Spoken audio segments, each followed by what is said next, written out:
Les membres de la Haute Cour de justice viennent d'être installés. Qu'est-ce qu'on peut s'attendre après? La suite, c'est quoi?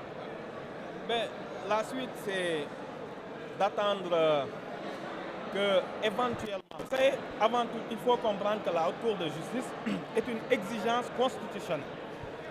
C'est la Constitution et le règlement intérieur qui imposent, dans les 3 mois de l'installation, dans le mois même qui suit l'installation de la nouvelle Assemblée, d'installer la Haute Cour de justice. Il ne s'agit à ce stade que de cela. Il ne s'agit à ce stade que de respecter la Constitution et le règlement intérieur, c'est-à-dire d'installer la Haute Cour de justice. Maintenant, son travail, éventuellement, sera possible que lorsque des faits, des ministres, ou le président de la République, ou des ministres, seraient incriminés et qu'ils ne puissent être jugés que devant la Haute Cour, c'est en ce moment seulement que la Cour sera mise en branle. Mais avant, la Cour n'a pas la capacité de se saisir elle-même de quoi que ce soit. Donc il y a beaucoup de fantasmes et de choses extravagantes qu'on dise de la Cour, mais la Cour n'a pas les prérogatives qu'on lui prête dans les médias. Ce n'est pas une cour de chasse aux sorcières, parce qu'en réalité, toute la procédure est entre les mains des magistrats. C'est comme les jurys d'assises. Vous voyez ce qui se passait dans les cours d'assises? On appelait des citoyens pour juger, au final, des personnes qui étaient incriminées. C'est la même procédure. Donc, la Haute Cour de justice n'entre en fonction que sous la supervision stricte des magistrats. C'est la commission d'instruction qui, même si c'est l'Assemblée nationale qui vote la résolution de mise en accusation, c'est la commission d'instruction composée de magistrats qui décide du renvoi de l'affaire ou de la personne devant la Haute Cour de justice.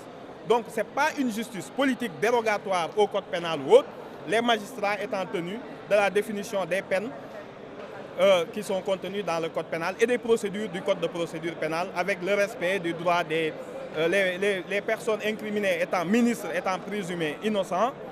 Donc, il n'y a pas une justice. Il faut vraiment le savoir, ce n'est pas une justice politique, en ce sens que c'est la magistrature qui a le monopole de la procédure.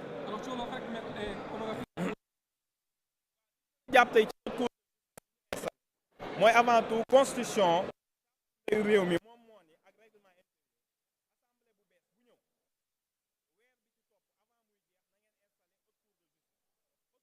intérieur mooy benn tribunal la boo xam ni ki ko jiite mooy président wu cour suprême moo koy jiite ak juróom-ñetti député juge titulaire ak juróom-ñetti député suppléant. Haute Cour de justice constitution bi moo ko teg pour ni muy président de la république muy ministre yi bu dee am na lu ñu leen di toppee kenn mënu leen a àtte que ci Haute Cour de justice. loolu moo tax ñu installé ko tey toog nag di xaar ba gis loo xamante ni ab ministre la wala président de la république am na lu ñu leen di toppee bu boobaa seulement la assemblée nationale soog di mën a jóg pour woo ñooñu ci Haute Cour de justice.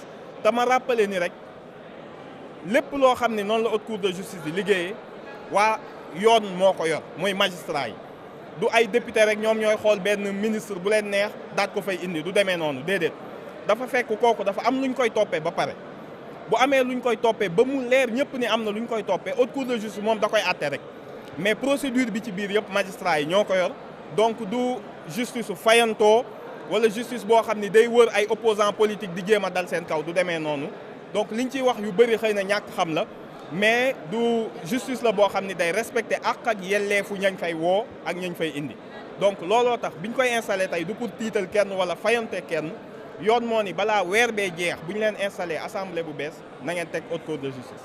Merci beaucoup.